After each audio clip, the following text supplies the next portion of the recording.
R19 million rand in UIF heist exposed. Okay, we are talking about houses, cars, and cash trails that have unfortunately been frozen. Welcome once again to an interesting story. Do sit tight because this one is going to be interesting. SIU has come out with another one, okay? So, in what is quickly becoming one of the most brazen COVID-19 relief fraud cases in South Africa, right? The Special Investigating Unit, we know it as the SIU, has actually moved very decisively. Amazingly, in actual fact, if you're to ask me, they have decided to freeze millions in assets that are linked to a 19.1 million rand in UIF TERS scam. Okay, this is not just another fraud case. This is a story of how money can actually move. But the problem is, the money that we're talking about is money that was meant to save struggling workers during a very global pandemic and finally finds itself allegedly being siphoned off, then quietly turned into luxury assets and properties and just personal wealth. Yeah, but I want us to talk about the whole thing.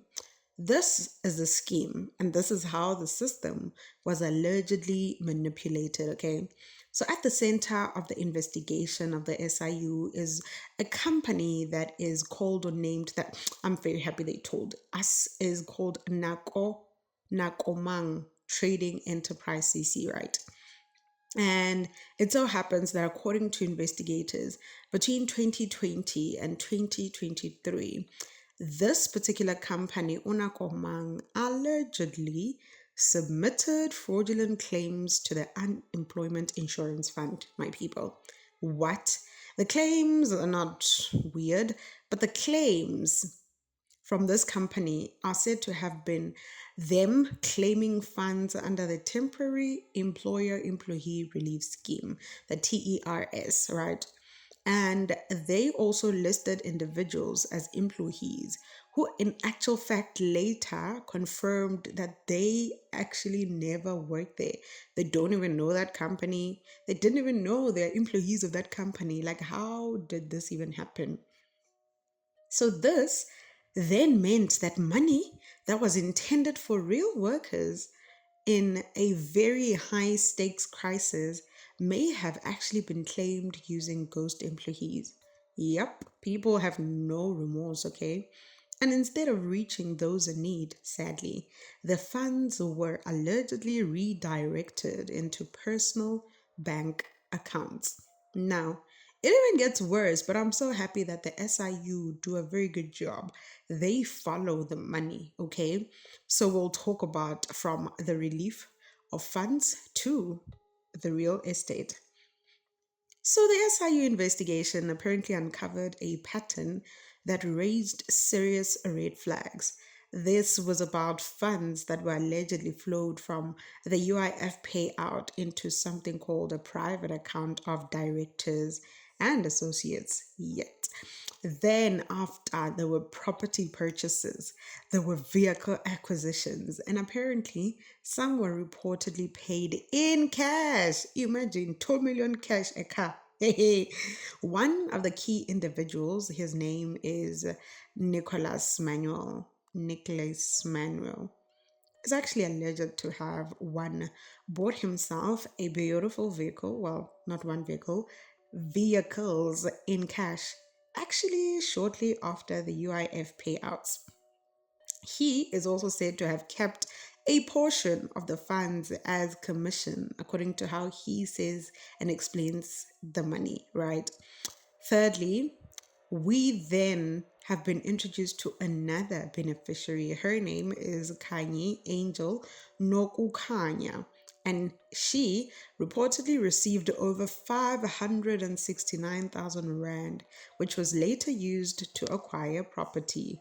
What? Now, investigators say the financial activity unfortunately shows a pattern that is very consistent with what we currently call money laundering. This is where illicit funds are actually disguised as legitimate assets, okay? But what has been frozen is what you would ask me, because after they realize this, they're like, nope, let's try and do this seize, freeze and seize. The Special Tribunal has apparently now stepped in, and they have been granting preservation orders to lock down key assets. And these things, my people, include two residential properties in Terfontein. It includes an agricultural holding. It includes a Toyota Dyna truck. It includes a Hyundai H1 together with a Mercedes-Benz, a trailer. The tribunal also has continued with many other forms of trying to freeze and take back what belongs to the country. And what have they done? They have blocked any sale or any transfer of these particular assets, right? They have also ordered the registrar of deeds to make sure they place a legal restriction to these particular assets. They then continued to ensure that nothing can actually be moved without official approval. Yep. So I don't want to make the story long. In short, I would like to say the money trail has been frozen in place. And there is something that is bigger than one case. This whole thing of people taking money in illegal ways, buying flashy things, and making people who actually deserved and needed the money to go to continue not having what they should be having, particularly from the government and from certain schemes that are created to alleviate that burden of poverty and just a stringent period of time that needed us to have assistance when it comes to UIF. Now, the case is just the tip of the iceberg, my people. We know that this SIU has actually confirmed that it is currently pursuing over 148 million rand that is linked to fraudulent TERS claims that are across all the multiple companies that they have found out. So that on its own kind of raises a very big question, right? It raises a question of asking how much of the COVID-19 relief fund that was meant to actually protect livelihoods was actually lost to this kind of fraud. And that on its own is very sad. But I want us to never ever forget why this story matters. The reason why this matters is this story is not just about correction.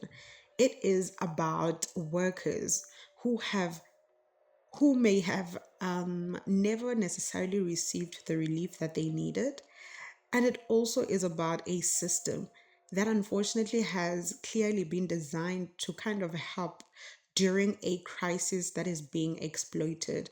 And also, it is about a growing crackdown that is showing that authorities, unfortunately, are now tracing the money.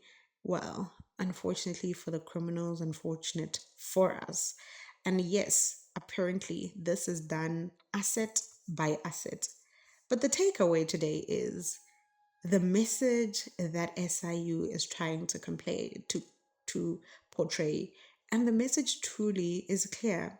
They are saying you can hide the money, you can move it, you can even turn it into property and cars, but eventually they will follow the paper trail. And when they do, they will not just arrest you, they will take everything back. I hope you enjoyed this short story of what has recently happened in actual fact. Basically, from today, I will be coming back with other stories, and I hope you enjoyed those too. Don't forget to like, subscribe, and make sure you share. Please do comment as well underneath to let me know what you think about this whole situation. It's from me to you. It's bye for now.